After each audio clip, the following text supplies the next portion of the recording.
It was 4:13 a.m. when my doorbell rang, twice. Not once, not a polite little ding-dong. Twice, fast, like whoever was out there didn't care if they woke the whole neighborhood. I remember it exactly because I'd just finished my night shift at the campus library. I was 24 at the time, still juggling grad school and 2 part-time jobs to keep my head above water. I hadn't even taken my shoes off yet.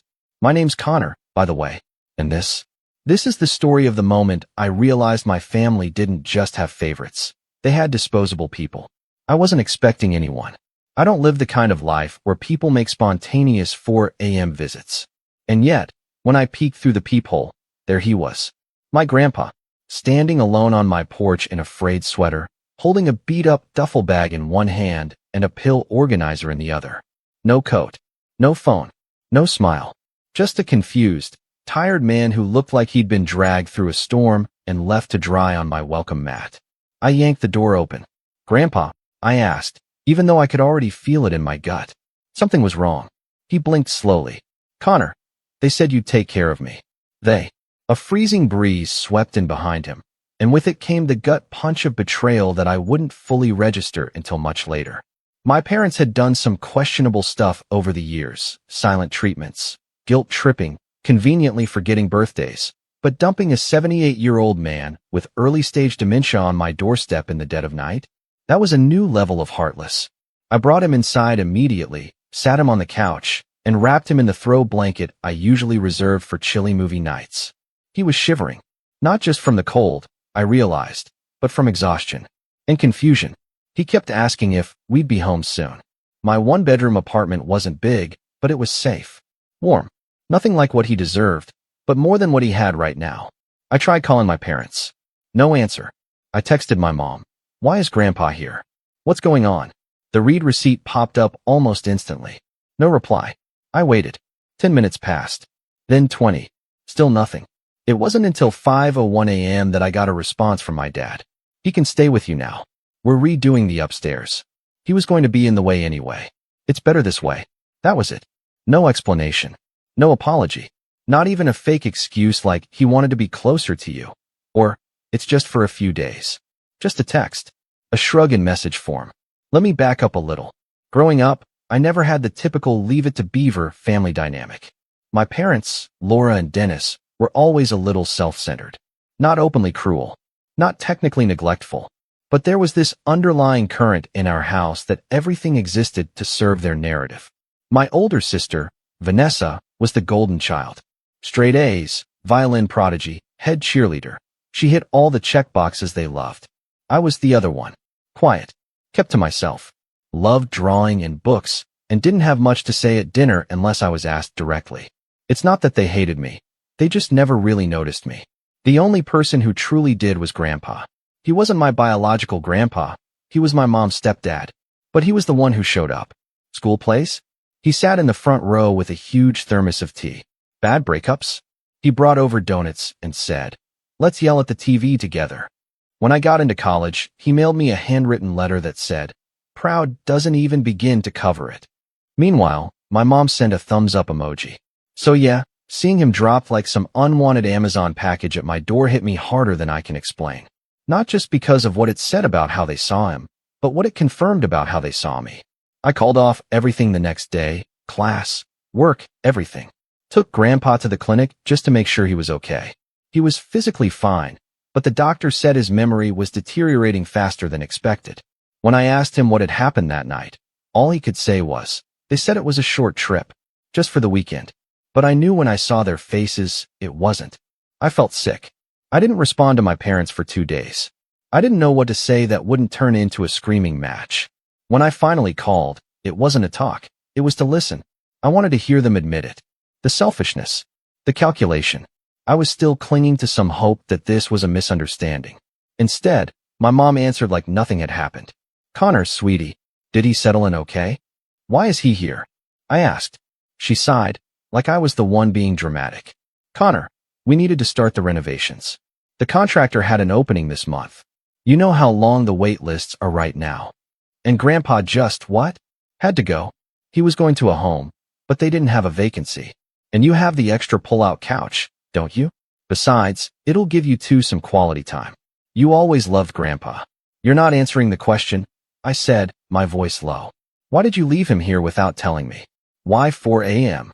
It was the only time Dennis could get the van, she said. And Vanessa needed her room prepped before she moves back in. I froze.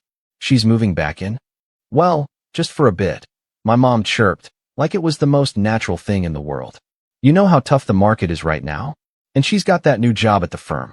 She needs her space. We're converting Grandpa's old room into an office/guest room for her. Plus, you don't need much room, right? I stared at the wall in my apartment. My books stacked in milk crates because I couldn't afford a real shelf. My busted couch that creaked every time I sat on it. The leftover mac and cheese I was rationing out in Tupperware. And across from me, Grandpa slowly flipping through a catalog upside down, lost in his own mind. They dumped him. For drywall and track lighting. So my sister could have a Pinterest-worthy workspace.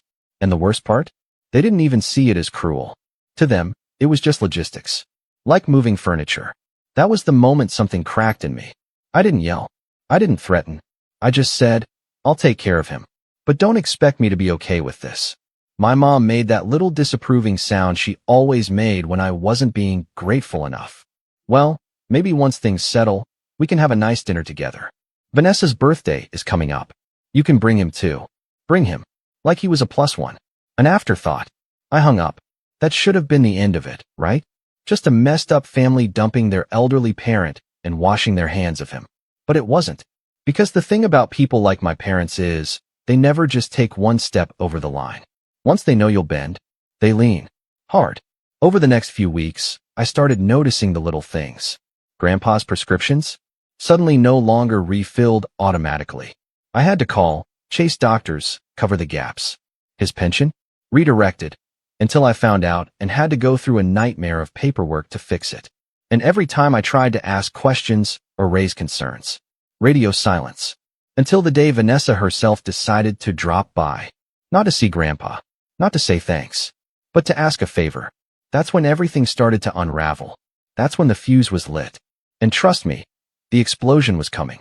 3 weeks after Grandpa moved in, just as we were settling into some kind of routine, the buzzer rang again. Midday this time. I'd been helping Grandpa sort through his old medications, trying to figure out which were current and which were 5-year-old leftovers from doctors who'd since retired or passed away. He was doing better, still had trouble remembering where the bathroom was sometimes, but he smiled more. Laughed when I burned toast. Even started calling me by name again instead of the tall one.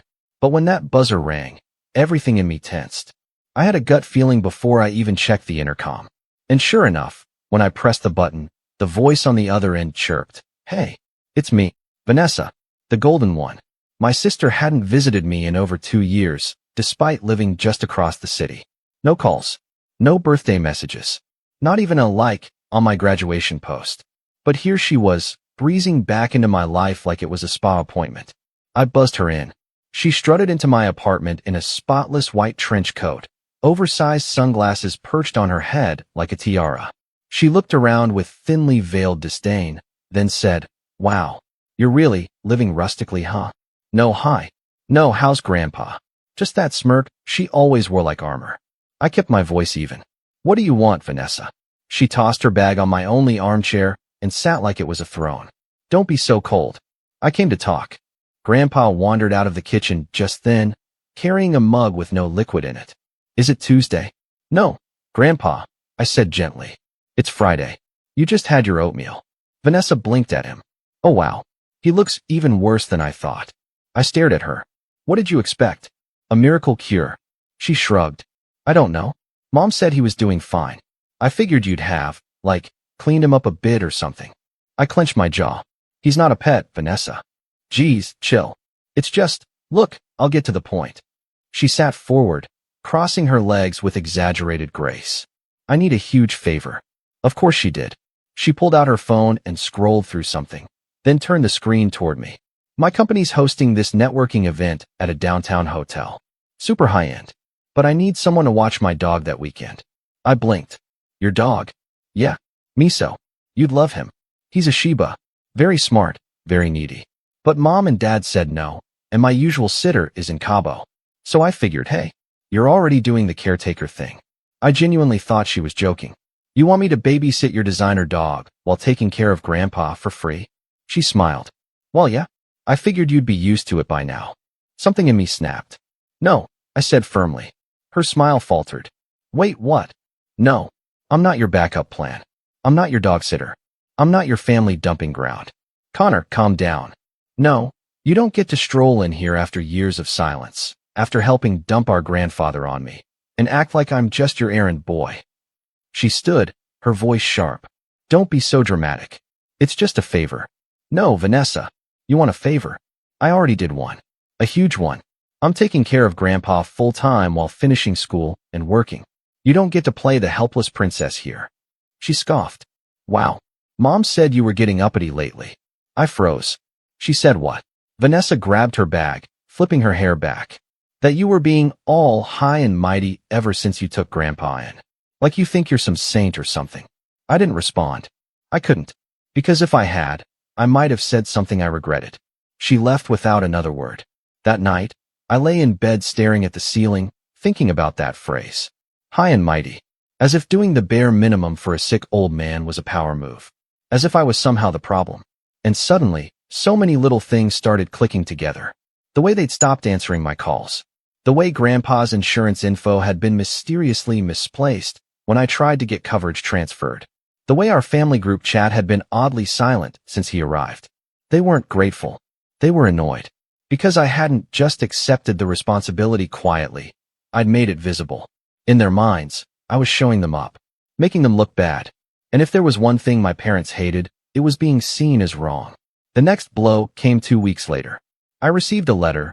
Yes, an actual letter from my mom. Inside was a single page, typed, with the header, Temporary Guardianship Agreement. She wanted me to sign it. Essentially, the document stated that I was taking full responsibility for Grandpa's care until further notice, including medical decisions, financial oversight, and living arrangements. It wasn't legally binding, but it was very clear. No signature from her. No signature from my dad. Just a space for mine.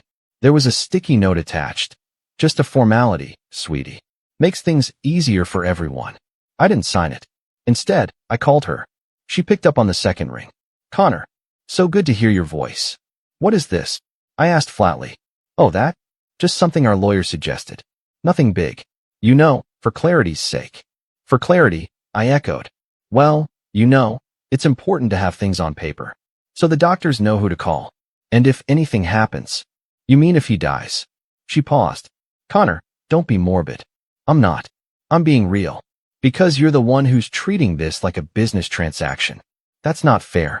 You're being very uncooperative lately. I'm being realistic. You dumped him here at 4 a.m. like trash. You ignore my calls. You send my sister to ask me for favors instead of checking on him. And now you want to make it all legal, so you can walk away with a clean conscience? I could hear her jaw clench through the phone. Connor, we did what we had to do. We couldn't manage him anymore. And Vanessa's got a future to build. And I don't. Don't twist my words. No, I'm hearing your words. Loud and clear. She hung up. From that point on, things got colder. They stopped sending mail to Grandpa entirely. No birthday card. No holiday calls. When he got sick with the flu in November and I had to rush him to urgent care, they didn't answer a single message. But what broke me wasn't their silence. It was Grandpa. He kept asking when he could go home. At first, I tried to explain.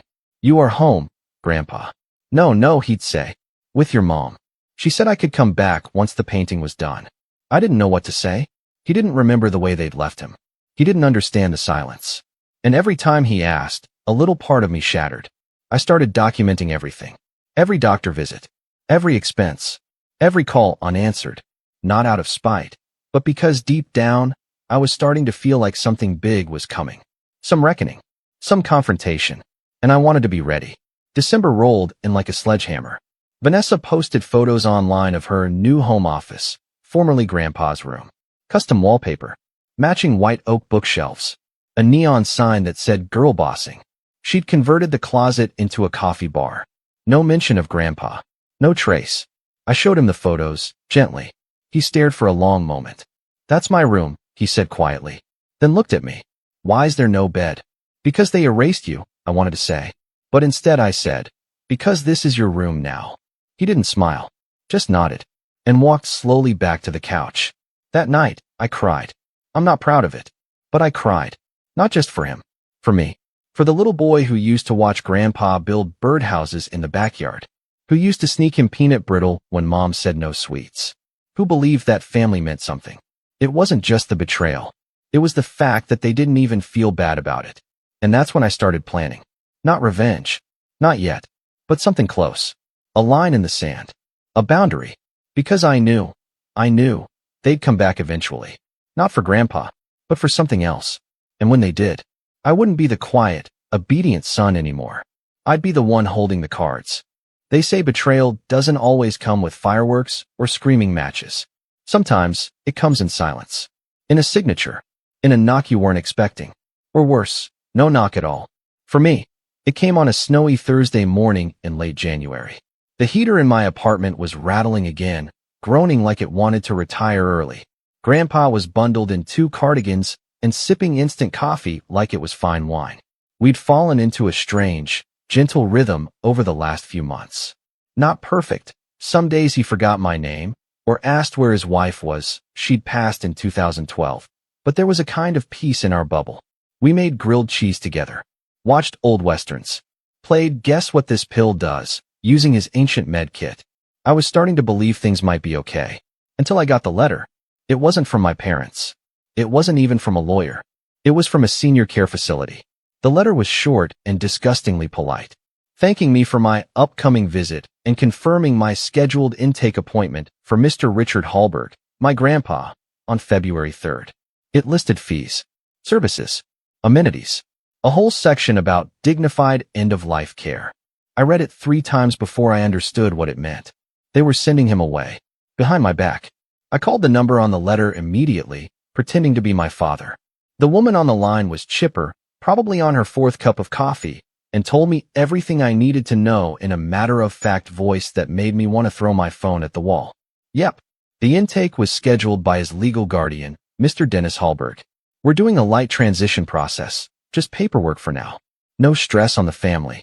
Door-to-door pickup, all taken care of. I forced my voice to stay calm. And he's aware of this. A pause. Your father? Yes. We've had several calls. No, I mean the patient. Richard. My grandfather. Oh, she said, like it hadn't occurred to her that the man himself might want to know. I believe they were planning to explain it closer to the date. It's often easier that way. I hung up without saying goodbye.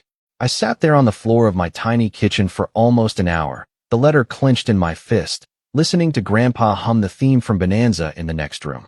My hands were shaking. Not from fear. From something deeper. Something I hadn't let myself feel in years. Rage. I'd tolerated a lot. The silence. The guilt tripping. The erasure. But this was a surgical removal. A deletion. They were trying to quietly ship off the only decent adult I'd ever had in my life like he was a box of old books. Like they were sneaking a dead battery back into the drawer and hoping someone else would deal with it. They didn't even tell me. I didn't sleep that night. Instead, I dug. I called the facility again, this time as myself. Asked questions. Took notes. Confirmed every detail. Then I stayed up until 3 a.m. reading the guardianship laws in my state.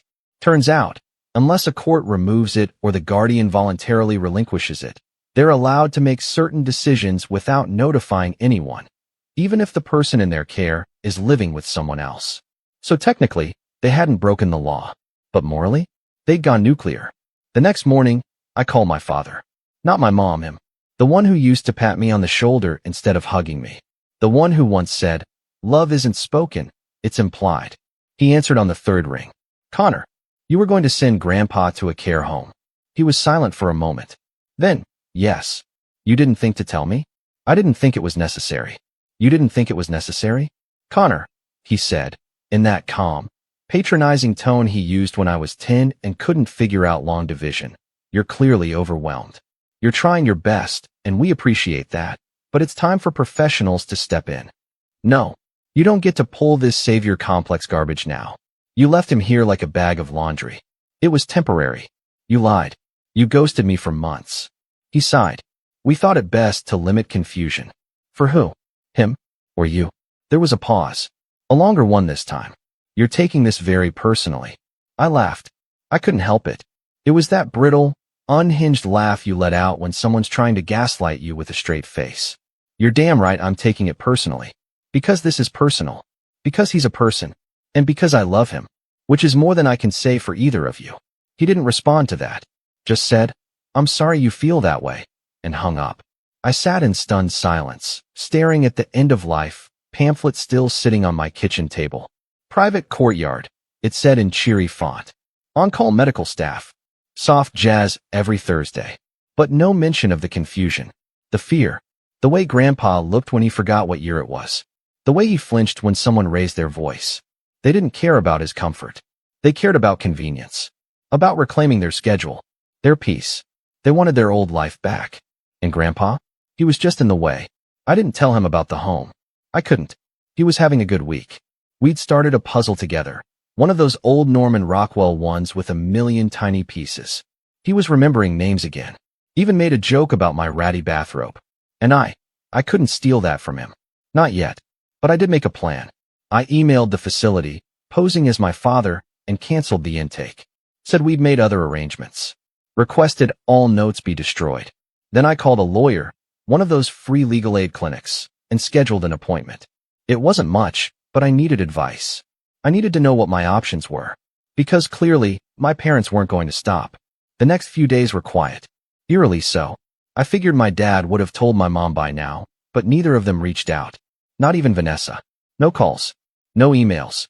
No visits. Until Sunday. That was when the second betrayal landed. The real one. I was doing laundry in the basement unit when Grandpa's voice echoed faintly down the stairs. "Connor? Someone's here." I rushed up, basket under one arm, and froze in the doorway. My mom was standing in my apartment. Inside. No knock. No call. Just there. She was wearing her church outfit. Pearl earrings, an overcoat, lipstick 2 shades too dark for her skin tone. She looked like she'd just stepped off a catalog cover. And on her face? A smile. "Hi, sweetie," she said. "We need to talk. How did you get in?" "Oh, your downstairs neighbor let me up." I told her I was your mom. I clenched my teeth. Of course she did. "Get out," I said flatly. She blinked. "Excuse me. You don't just walk into my place unannounced." "Connor, don't be rude. I'm here to help." "With what?" I asked. "Your guilt." Her expression hardened. "That's not fair." "No, what's not fair is lying to me, then trying to erase Grandpa behind my back." She held up her hands like she was defusing a bomb. "Okay, let's calm down. I know you're upset, but we've made a decision, and we need you to support it." "We?" I echoed. "Yes, your father and I. And Vanessa. We talked it over, and we agree. This situation isn't sustainable. For anyone. He's not a situation. He's a person. You don't get it," she snapped, finally dropping the facade. "We've spent years dealing with this. The doctor visits. The repeating stories. The wandering. We've done our time." I stared at her. "He's not a prison sentence." She exhaled, like I was a stubborn child. "Connor, you're young. You have a life ahead of you. Do you really want to be tied to this forever?" "Yes," I said without thinking. "Because he's the only one who ever showed up for me." She rolled her eyes. "Don't be so dramatic. I'm being honest." And then, she did it. She walked to the table, pulled out a folder from her purse, and dropped it in front of me. Inside, a stack of documents. Medical releases. Facility contracts. A signed letter of consent, with my name forged in the corner. She smiled like it was a gift. "It's already done," she said. I stared at the signature. Sloppy. Curved like a child's. Not even close to mine. My chest tightened. "You faked my name. It was necessary. You committed fraud." She waved a hand. "Don't be so melodramatic. It's not legally binding. It's just paperwork to get the ball rolling. They needed someone's approval. You used my name," I said louder now, "because you were being difficult. That was it. That was the moment something broke in me. The final, brittle piece of trust that had been clinging to the idea that maybe, my parents were just confused. Overwhelmed. Human. But this was a choice. A betrayal. And I knew, with perfect clarity, that they would never stop until Grandpa was out of sight. Out of mind. Gone. But what they didn't realize was, they weren't the only ones who knew how to play dirty. After my mother walked out of my apartment that Sunday, cool, composed, like she hadn't just committed a crime and shattered the last thread holding our family together, I sat at the table for a long time, staring at the fake signature. My name, but not my hand. The swirl of the sea was all wrong. The letters had no rhythm, no weight. It looked like it had been copied from memory by someone who hadn't looked at my real handwriting in years. Which, I suppose, was exactly what it was. I didn't even shred it. I just left the folder open on the table and sat back in silence. My coffee had gone cold. My brain felt like it had too. Grandpa was humming in the next room, putting the last few pieces of our puzzle together. The Rockwell one. We were almost done. He didn't know what had just happened. He didn't know the storm that was swirling just a few feet away. I felt hollow. Not furious, not tearful, just nothing. Like I'd been squeezed empty from the inside out. It wasn't just betrayal anymore. It was exhaustion. The kind that hits your bones and doesn't leave. That week, I barely spoke. I went to work, went to class, came home, helped Grandpa with his medicine, bathed him when he was too tired to do it himself, set reminders on his phone, even though half the time he forgot what the alarms were for. He was slipping, slowly. Some days, he'd call me Charlie, which had been his neighbor back in the 90s. Once, he tried to put on his shoes over his slippers. He wasn't broken, just dimming. And no one cared but me. Not my sister, who posted a boomerang of her new espresso machine the same day Grandpa forgot how to use the microwave. Not my mom, who'd apparently already scheduled a second intake meeting at a different care home, just in case. Not my dad, who sent me a single text that said, "You need to be more flexible."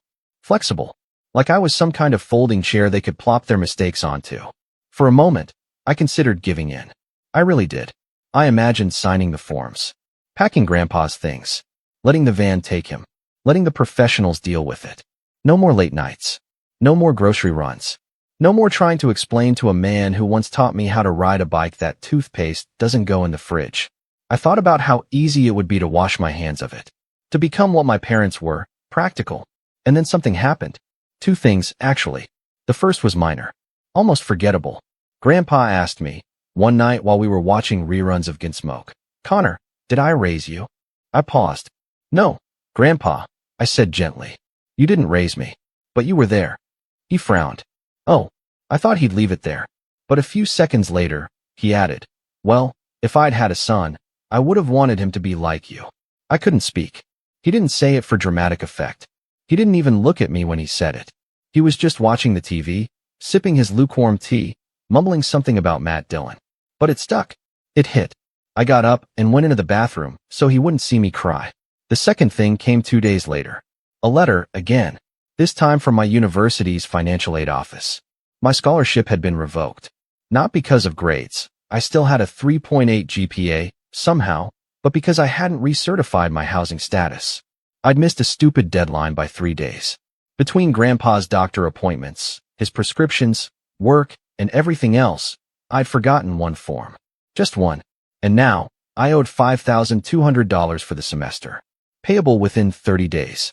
I couldn't breathe when I saw it. I had savings. Barely. A few hundred in my emergency fund. A credit card with a balance already creeping up from the last round of textbooks and groceries. Rent was due in a week. My boss had just cut everyone's hours because of budget issues. And now this. This was my limit. This was rock bottom. That night, I sat on my mattress, because the box spring had snapped 2 months ago, and I couldn't afford to replace it, and stared at the ceiling, wondering how everything had unraveled so fast. How I'd become the fallback, the nurse, the accountant, the grocery boy, the emotional punching bag, the adult, all while the actual adults in my life took turns pretending nothing was wrong. I was so tired. But somewhere in that darkness, a different thought began to creep in. Not the kind that screamed. The kind that whispered, "You're not trapped. You're not helpless. You know who they are now. And more importantly, they don't know who you've become." They still thought I was the quiet kid. The one who'd say, "Okay," and go along with the plan. The one who didn't make waves. They didn't see what taking care of Grandpa had done to me. They didn't see how it had forced me to learn, to fight, to document. I had a folder now. A thick one. With emails, text messages, photos, screenshots, copies of medical bills I'd paid myself, receipts, prescriptions, voicemails where my mom clearly said, "Connor can deal with it." I had the forged signature, too, still in the manila folder, untouched. And slowly, carefully, I started forming a plan. I wasn't going to scream at them. I wasn't going to confront them. I wasn't going to play their game. I was going to build something they didn't even realize existed. A case. I contacted a legal aid group again.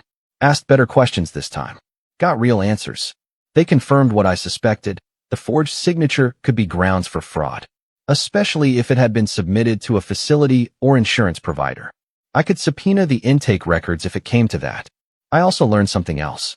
That in our state, if an adult guardian is proven to be acting against the medical or emotional interests of their ward, especially when another family member is providing consistent, documented care, the guardianship can be challenged. In court, I wasn't there yet, but I was getting close. The next few weeks were quiet. I went on autopilot. Work, class, care, repeat. I sold my tablet to pay part of the tuition balance. Found a tutoring gig on weekends to make up the rest. Cut my meals down to 2 a day, instant ramen and rice, mostly. Grandpa didn't notice. He was still eating well. I made sure of that. Sometimes, I'd look at him and wonder how much time we had left. Not in a morbid way, just realistically. He was fading. Not quickly, but noticeably. And I couldn't shake the feeling that this time, this little sliver of borrowed normalcy, was the last good chapter in his life. And they were trying to steal it from him. I didn't tell him anything. Not about the home. Not about the money. Not about my plan. But I did start doing small things. I took photos of him smiling while we cooked. Recorded a video of him telling a story from when he was in the army, even though he got most of the dates wrong. Made notes of the days he remembered my name. Screenshotted the texts where he said, "Thank you for this, son," or "You're the only one who visits me." I wasn't collecting memories. I was building evidence. Because I knew they weren't done. People like my parents never admit they're wrong. They don't apologize. They don't self-reflect. They double down. And when they came for him again, and they would, I'd be ready. But first, I needed one more thing. A way out. A clean way out. Not for me. For him. It started with a spreadsheet.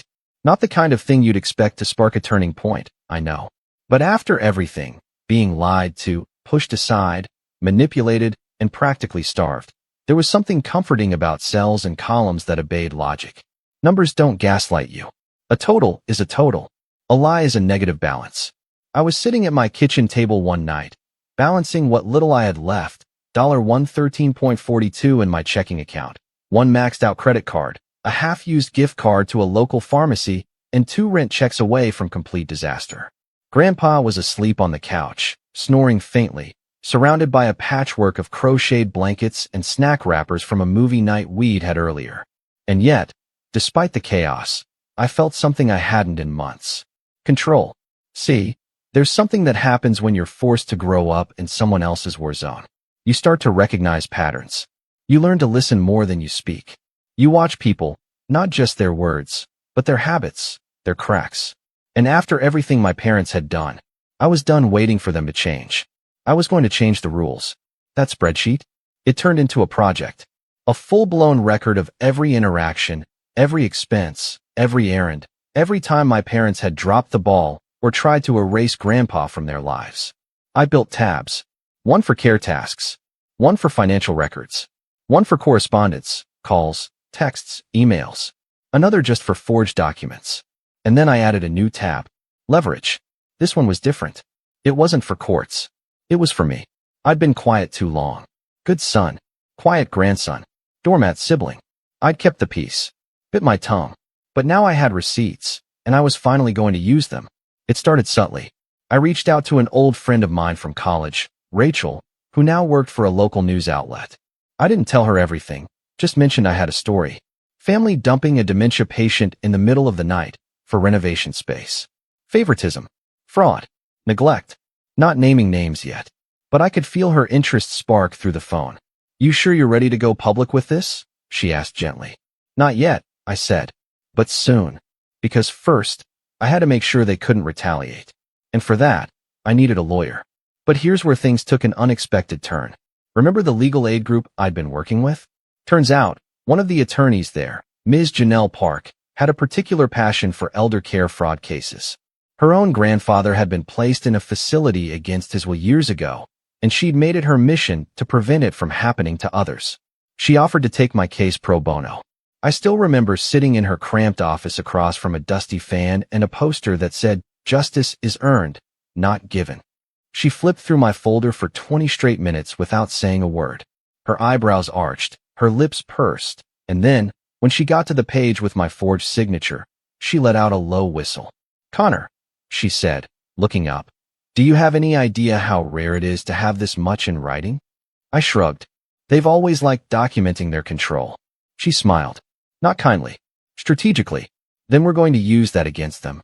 Within a week, she filed an official petition to challenge the guardianship, cited the fraud, the abandonment, the medical neglect, and my documented, months-long care of Grandpa, complete with receipts, prescriptions, photos, and timestamps. We weren't suing. Not yet. But we were putting them on notice. Once the petition was filed, everything started moving. Fast. For the first time in months, they had to answer to me. I didn't tell them what was happening. Not directly. I let the court documents arrive in their mailbox.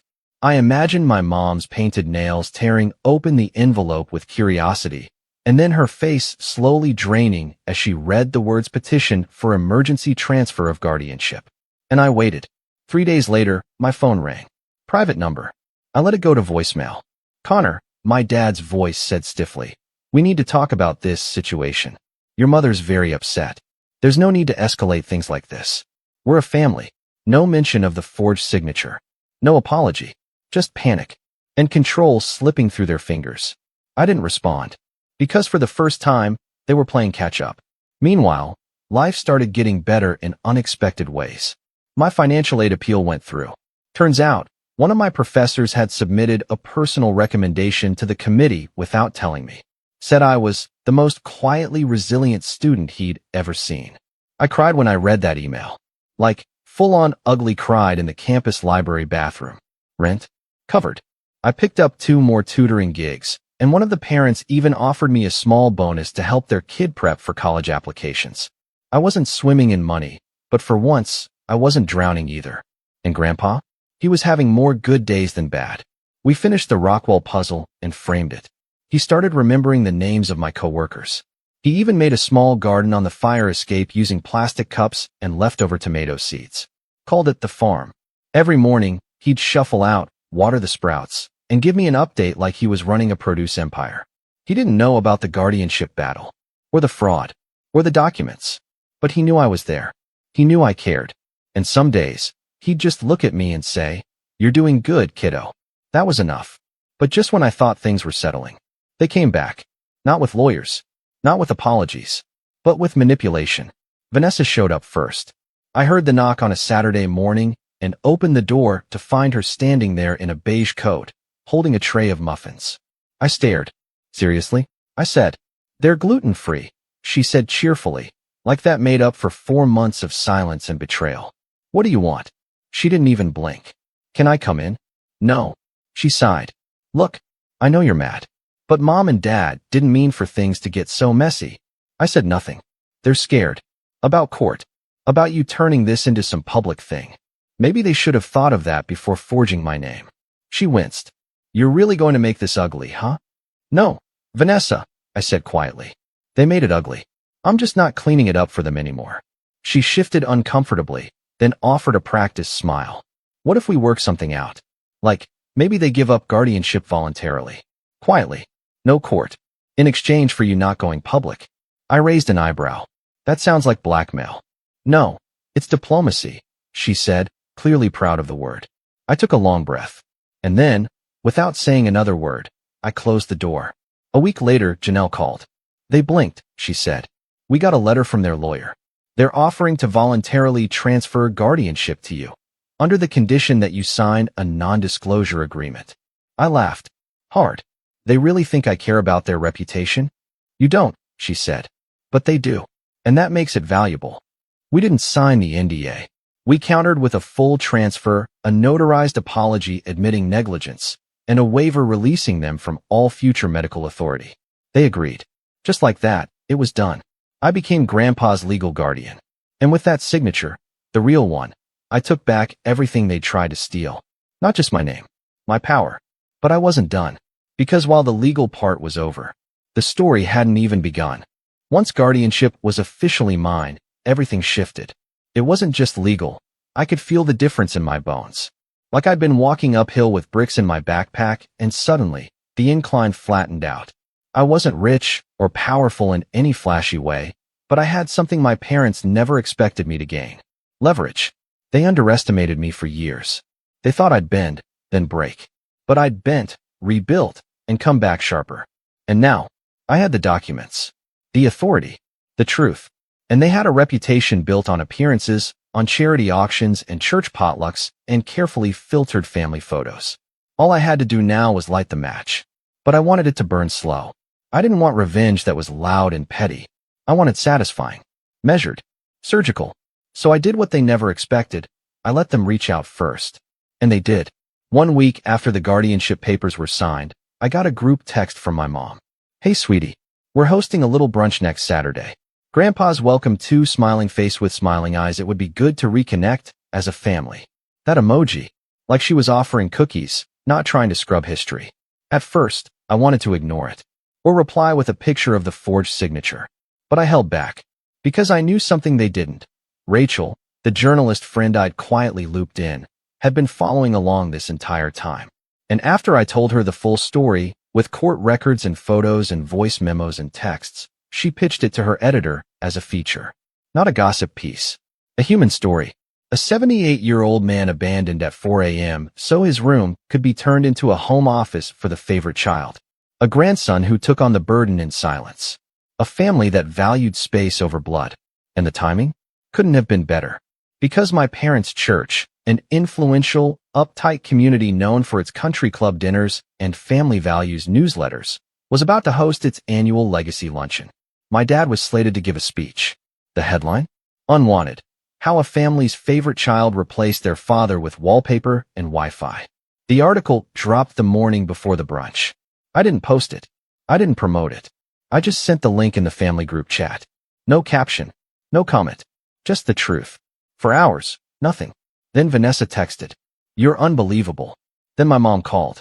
I didn't answer. She tried again. Then my dad. I let them sit in voicemail purgatory. I wasn't done yet. Because what they didn't know was, I'd also emailed the article to their church newsletter committee, and the editor of the HOA bulletin for their gated community, and the Facebook group where my mom frequently posted Bible verses and pictures of scones with captions like, "Grateful for family 2 hearts." Let the internet do what it does. That Saturday, I did show up to the brunch. With Grandpa. We dressed nicely. He wore a little hat he liked, even though it was 72 degrees out. I brought him in through the front gate of their suburban McMansion, watching their neighbors sneak glances from their hedges. Vanessa opened the door. "Why are you even here?" she hissed under her breath, eyes twitching like she hadn't slept. I just smiled. "You invited me." Grandpa looked around and said, "Nice wallpaper. Shame about the heartless decisions." I may have fed him that line the night before. Inside, the air was heavy with tension and lavender diffuser oil. My mom greeted us like nothing had happened. Hugs, fake laughs, a too tight smile that looked like it had been stapled to her face. "Connor," she said, teeth clenched. "We need to talk." "In a minute," I said. "Grandpa wants a mimosa." "Since when does he drink?" "Since I started letting him enjoy things." I poured one for him, poured another for me, and waited. The guests, mostly church friends and neighbors, pretended not to recognize the story. But the glances were there. Whispers behind napkins. One lady asked my mom where the bathroom was, then leaned in to whisper, "Is he okay?" nodding toward Grandpa. She meant, "Is this true?" The facade was cracking. Then came the final push. Right before dessert, while my dad was busy mumbling through an apology he hadn't planned to give, I stood up. "Actually," I said, raising my voice just slightly, "there's something I want to say." My mom froze mid-step. Vanessa shot daggers. I smiled. Some of you may have read an article this week about a family who left their elderly father on a doorstep at 4 a.m. to make space for their daughter's Pinterest-perfect office. Gasps. I looked at Grandpa. He doesn't remember everything, but he remembers what love feels like, and what abandonment feels like. And so do I. Silence. My mom opened her mouth. I held up a hand. "I'm not here to fight. I'm here to free myself from pretending this didn't happen." I pulled a stack of envelopes from my bag, copies of the court documents, the signed transfer of guardianship, and a statement I'd written outlining what really happened, with time-stamped records. I handed them to her. "This is yours now. You don't get to rewrite it later. This is what happened. She didn't speak. Neither did my dad. Vanessa looked down at her plate like it was a crime scene. I turned to Grandpa. Ready to go, Pops? Do they have to come with us? He asked deadpan. I chuckled. Nope. We walked out together. He held my arm. The sun was warm. There were birds chirping in the garden they used to ban us from walking across. On the ride home, he dozed off in the passenger seat with the window cracked, a small smile on his face. That night, I got one final voicemail. My mom. Tired. Rattled. You didn't have to do it this way. But I did. Because sometimes, revenge isn't about destruction. It's about clarity. It's about stepping out of the role they shoved you into and saying, I'm done pretending I owe you silence. They wanted to bury the past. I made it the headline. 6 months later, the house was up for sale. A bland listing on Zillow, stripped of all personality, just white walls and wide angles, hiding the tension soaked into every floorboard. Vanessa had moved out already, according to a mutual friend from high school who messaged me out of nowhere. She's staying with a guy in the city. Rich. Doesn't know a thing about her family drama. Yet. My parents? They'd retreated. Stopped posting online. Their little curated world had cracked, and the cracks never healed. People don't forget stories like that. Not when they're true. Not when they're shared. Not when someone finally stands up and says, here's what they did. Look at it. They never responded to the article publicly. Never filed anything against me. Never apologized. They just disappeared. And that was fine. Because I wasn't waiting for closure. Grandpa and I had made a life. We'd moved to a small duplex on the quieter edge of town. Nothing fancy, but clean, with a little backyard where he could tend to his farm. Tomatoes, basil, a stubborn little lemon tree that never quite bloomed but refused to die. His dementia didn't go away. Of course it didn't. Some days were hard. Some days he called me by names I didn't recognize. Once he asked if we were in Spain. But he still had his moments. Still smiled when I made pancakes. Still told me stories from his army days. Even when they were jumbled, they came from a place of love. And me? I graduated. Somehow. Final thesis turned in. Late nights fueled by cheap coffee and quiet rage. The university hosted a small ceremony, and Grandpa insisted on coming even though it meant sitting in the sun for an hour and a half. He wore a wrinkled suit jacket and clapped louder than anyone when my name was called. Afterward, we got burgers. I think that was the first time I realized I wasn't angry anymore. Because what they took from us, the time, the security, the sense of family, I couldn't get back. But what they gave me, without meaning to, was better. A clear view of who I was. And who I wasn't. I wasn't someone they could manipulate. I wasn't the family fallback. I wasn't disposable. I was the one who stayed. The one who fought. The one who protected the only decent man in our family when no one else would. And Grandpa? He never said much about what happened. Maybe he forgot pieces of it. Maybe he chose to. But sometimes, when we'd sit out back and he'd hand me a crooked tomato from the vine, he'd squeeze my shoulder and say, "You've got a good heart, son. Don't let anyone make you doubt that." I didn't. Not anymore. The final time I saw my parents was purely by chance, at a grocery store 2 towns over. They were older, more tired looking. My mom's hair had gone almost fully gray. My dad had a cane. They saw me. Stopped. I looked at them for a beat. Then walked past. Not in anger. Just peace. They weren't monsters. Just people who made their choice. And I'd made mine. We didn't speak. They didn't try to follow. And I went home, where Grandpa was waiting on the porch with 2 iced teas and a story I'd heard a dozen times before. This time, I listened all the way through. And when he finished, I laughed. Really laughed. Because even though they tried to write me out of the story, I ended up writing my own. And it was better. It was real. It was ours.